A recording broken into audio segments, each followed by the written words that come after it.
Good morning 6B students. आज हम सभी विषय हिंदी लिटरेचर के अंतर्गत पाठ संख्या 6 पाठ का नाम है पढ़ने की कला। इसको हम लोग पढ़ने जा रहे हैं। हम लोगों ने लास्ट वीक इसको थोड़ा सा पढ़ा था। यस और नो? पढ़ा था? कोई बताएगा? या आज हम स्टार्टिंग करने जा रहे हैं? चले, लास्ट डे। अच्छा, last day, yes last day, sorry. चलिए, तो हम लोग आज इसी श्रृंखला में ये सीखने जा रहे हैं कि जो हम लोगों ने कल यहाँ तक देखा था कि जब हम पढ़ते हैं, ठीक है, पढ़ने पढ़ने की कला, यानी हम लोगों का जो रिजल्ट होता है उसमें वेरिएशन होते हैं। वेरिएशन क्यों होते हैं? क्योंकि हमारे पढ़ने की पद्धति में चेंजेस होते हैं, बदलाव होते हैं। इसलिए क्या होता है कि हम लोग क्या करते हैं, अपना जो हमारा जो अचीवमेंट होता है वो अलग अलग तरह से होता है हमारी लर्निंग की वजह से। ठीक है, तो आज देखते हैं हम लोग कि हम लोगों ने यहाँ तक कल देख लिया था चिल्ड्रन। कहाँ तक देखा था कि हम लोग पढ़ने के लिए क्या जरूरी होता है? पढ़ने के लिए पढ़ना जरूरी होता है। विच सब्जेक्ट, कौन सा सब्जेक्ट पढ़ाते हैं बेटा? प्रसिद्धि, फ्रेंच पढ़ाते हैं? Yes, literature, Hindi literature. Okay, so हम लोग ये देखते हैं कि पढ़ने के लिए सबसे पहले क्या जरूरी होता है। Page number 4545। पढ़ने के लिए क्या जरूरी होता है? पढ़ने के लिए चिल्ड्रन सबसे पहली बात होती है कि पढ़ना जरूरी होता है। पढ़ने के लिए जो है हमारे पास क्या जरूरी होता है? अब बात आती है कि हम लोग पढ़े किस तरीके से हमारी समझ में आए। हमारी जो बुक होती है उसमें जो महत्वपूर्ण बिंदु होते हैं राइटर के द्वारा या किसी आर्टिकल में या किसी भी चीज को हम पढ़ रहे हैं, तो उनको महत्वपूर्ण बिंदुओं को, तथ्यों को हमें अंडरलाइन करते चलना चाहिए। लेकिन किस कंडीशन में अंडरलाइन कर सकते हैं? जब वो पुस्तक हमारी होगी। यदि वो लाइब्रेरी से ली गई है या आपके फ्रेंड की है तो उसे हम अंडरलाइन नहीं कर सकते हैं। ओके चिल्ड्रन, और क्या है इसमें? यदि हम पढ़ रहे हैं तो पढ़ते समय क्या करना चाहिए हमें? पढ़ते समय हमें चीजों को अंडरलाइन करते हुए रहना चाहिए और हमें जो भी चीज पढ़ रहे हैं, जो भी आर्टिकल पढ़ रहे हैं, जो भी चैप्टर पढ़ रहे हैं, उसको हमें ध्यान से पढ़ते हुए स्वयं से प्रश्नोत्तर पूछने चाहिए कि हम इसमें क्या पढ़ रहे हैं। ठीक है, क्या पढ़ाया जा रहा है इसमें। पेज नंबर 4646 को टर्न करेंगे, मोड़ेंगे, सभी बोलेंगे। ठीक है, चलिए, यहाँ तक हम लोगों ने पढ़ लिया था कि हाथ में पेंसिल लेकर पढ़ो, जिससे तुम्हारा ध्यान जो कार्य कर रहे हो उस पर केंद्रित रहेगा। यदि पुस्तक तुम्हारी हो तो मुख्य बात या वाक्य को रेखांकित कर दो, पर याद रखो दूसरे की पुस्तक को कभी भी रेखांकित नहीं करना चाहिए। उसमें ये कहा जा रहा है कि यदि आप पढ़ रहे हैं तो पढ़ना, आप कैसे अपने माइंड को एकाग्रचित रख सकते हैं और कैसे आपकी जो लर्निंग होगी वो और ज्यादा मजबूत होगी। तो हमें जो पुस्तक होती है उसको हमें पढ़ते समय अंडरलाइन करने के लिए एक पेंसिल ले लेनी चाहिए और महत्वपूर्ण बिंदुओं को हमें अंडरलाइन करते चलना चाहिए। लेकिन किस स्थिति में? लेकिन जब वो पुस्तक आपकी हो तभी आप अंडरलाइन कर सकते हैं। आगे देखते हैं कि जो पढ़ रहे हैं जिस जगह पर, वहां पर क्या करना चाहिए? अपने आप से प्रश्न पूछने चाहिए। क्या करना चाहिए? ताकि आपका जो ध्यान है वो उस पर केंद्रित रहे और आपकी जो लर्निंग हो वो और भी मजबूत होती जाए। पढ़ते समय निरंतर स्वयं से प्रश्न पूछते चलो, लेखक क्या कह रहा है, किस कथन के द्वारा यह बात है,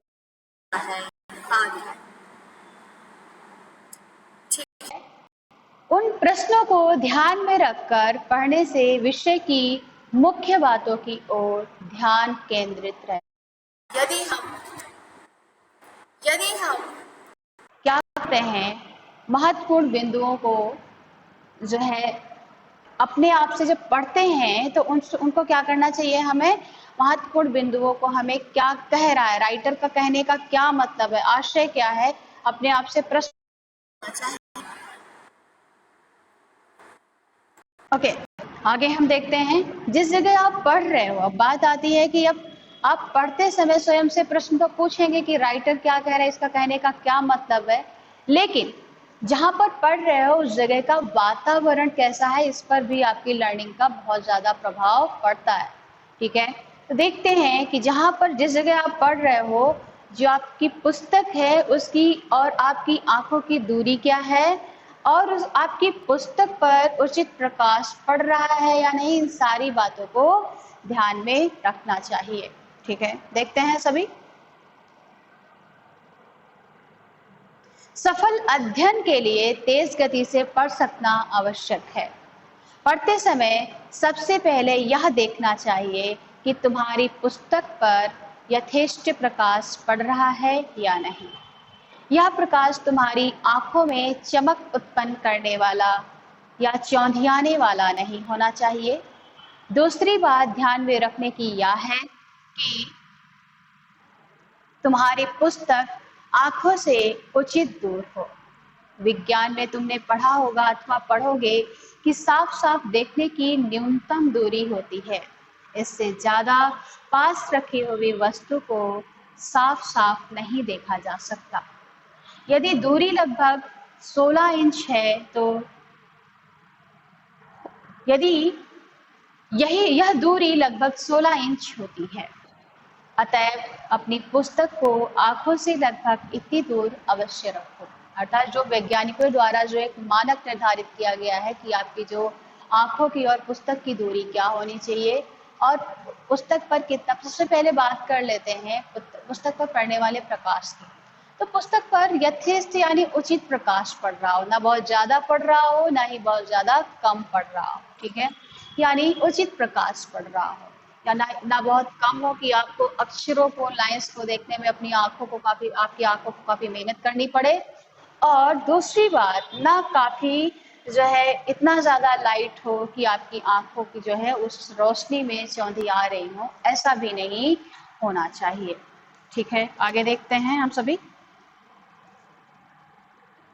ओके, अब ये कहा जा रहा है इसमें कि जो वैज्ञानिकों द्वारा, जो साइंस द्वारा एक मानक तय किया गया है कि आपकी जो वो आंखों की दूरी और पुस्तक की दूरी कितनी मेंटेन होनी चाहिए, तो वो वैज्ञानिक मानकों के द्वारा 16 इंच निर्धारित की गई है। ठीक है, आगे देखते हैं कि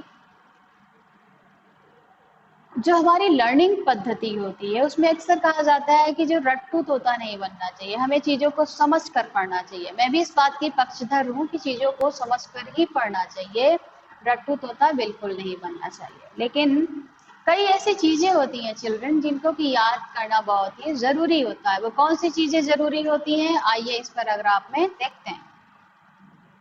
अक्सर क्या कहते हुए सुना जाता है कि रटना व्यर्थ है, हमें कोई रट्टू तोता बनना है आदि।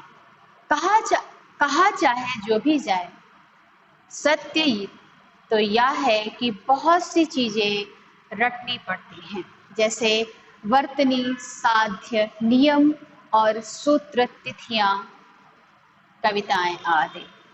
इन्हें बिना रटे काम नहीं चल सकता, और यह कहना कि मैं रट नहीं सकता व्यर्थ है। कंठस्थ करने के लिए, ओके चिल्ड्रन, इसी को देख लेते हैं।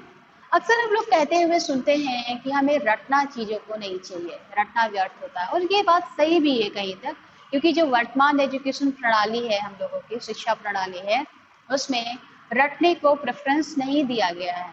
रटने को प्रेफरेंस हमारी गुरुकुल पद्धति यानी प्राचीन शिक्षा प्रणाली में दिया जाता था, क्योंकि तब ऋग्वेद की ऋचाएं या फिर मंत्र हुआ करते थे, श्लोक हुआ करते थे, जिनको कि हमारे जो गुरु लोग हुआ करते थे वो हमें याद कराते थे। लेकिन यदि हम वर्तमान कंसेप्ट की बात करते हैं तो हमारी जो एजुकेशन प्रणाली है उसमें चीजों को समझ कर सिखाया जाता है कि आपको चीजें यदि समझ में आ रही हैं तभी आप करें।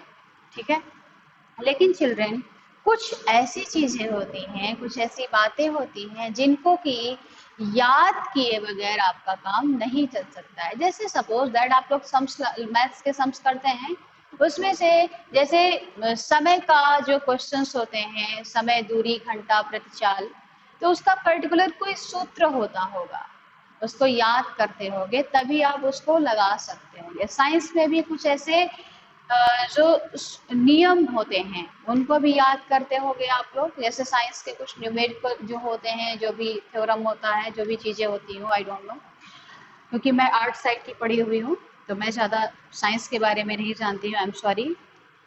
तो उन चीज़ों को आप याद करते हैं। हिस्ट्री में यदि बात करते हैं तो डेट्स याद करते हैं, डेट्स याद करनी पड़ती है। हिंदी में भी याद करते हैं तो क्या जो आर्टिकल, जो हम लोगों के राइटर होते हैं, लेखक लेखिका होते हैं, उनको कब कौन सा पुरस्कार मिला, किस पुस्तक के लेखन के लिए मिला, और उनका जन्म क्या था, और इनकी मृत्यु कब हो गई। ऐसी जो तिथियां होती हैं वो हम बनाकर तो लिख नहीं सकते, जाहिर सी बात है, उन लोगों उन सारी तिथियों को याद करना पड़ेगा, ठीक है। तो ये क्या करना है, ये तो है कि रटना व्यर्थ है, लेकिन कई चीजें ऐसी होती हैं जिनको कि रटना आवश्यक हो जाता है, रटना जरूरी हो जाता है, ठीक है। आगे चलते हैं कि रटना तो खैर चलो ठीक है, रटी जाती हैं चीजें, रटना जरूरी होता है, इस बात को जो है बताया जा रहा है कि रटे बगैर काम नहीं चल सकता है कई चीजों को। अब बात आती है कि किस समय का चयन किया जाए कि उस समय आपका जो रटना है आपके माइंड में स्टोर रहे, याद रहे, ठीक है। तो देखते हैं सभी आजकल, ओके, कंठस्थ करने के लिए कौन सा समय अच्छा है यह कहना कठिन है। अधिकतर लोग रटने के लिए सवेरे का समय अच्छा समझते हैं, कुछ लोग रात के समय, सोने के पूर्व रटना लाभप्रद मानते हैं। असल असल में हर व्यक्ति का याद करने का अपना अपना समय होता है।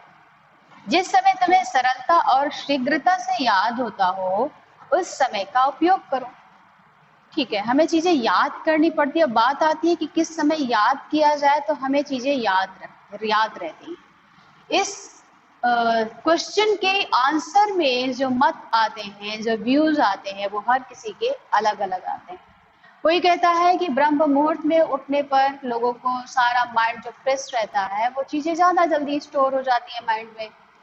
कुछ लोग कहते हैं कि नहीं, माइंड में चीजें तब स्टोर जो है सोने से पहले ज्यादा होती हैं, सोने से पहले चीजों को याद करना चाहिए। तब हमें क्या करना चाहिए, तब हमें उन चीजों को जब सोते समय याद करते हैं उसके पहले, तो हम सोते समय, सोने से पहले उन चीजों को अपने माइंड में रिकॉल कर लेते हैं तो वो चीजें हम लोगों को याद हो जाती हैं, ऐसा हम लोग मानते हैं। लेकिन हमें समय का जब भी हम कंठस्थ करते हैं, याद करना है हमको, तो हमें क्या करना चाहिए, हमें हमारे अनुसार जो सुटेबल लग रहा हो, हमारे अनुसार जिस समय हमको आसानी से याद हो रहा हो। यदि दोपहर में भी याद हो रहा है तो आप दोपहर का चयन कर सकते हो, शाम को याद हो रहा है तो शाम का चयन कर सकते हो, रात के 12 बजे याद हो रहा है तो आप रात के 12 बजे का भी चयन आप कर सकते हो। वो आपकी चॉइस पे है कि आप किस समय अपने माइंड में चीजों को अच्छे से स्टोर कर सकते हैं,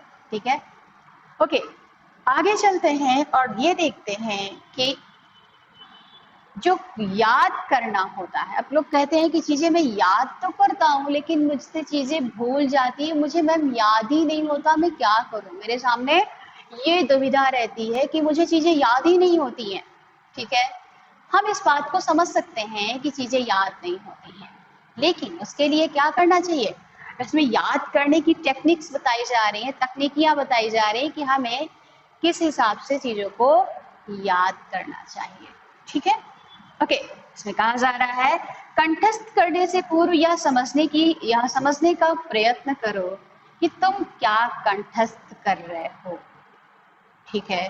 समझी बात सरलता से याद हो जाती है। कंठस्थ करने की सबसे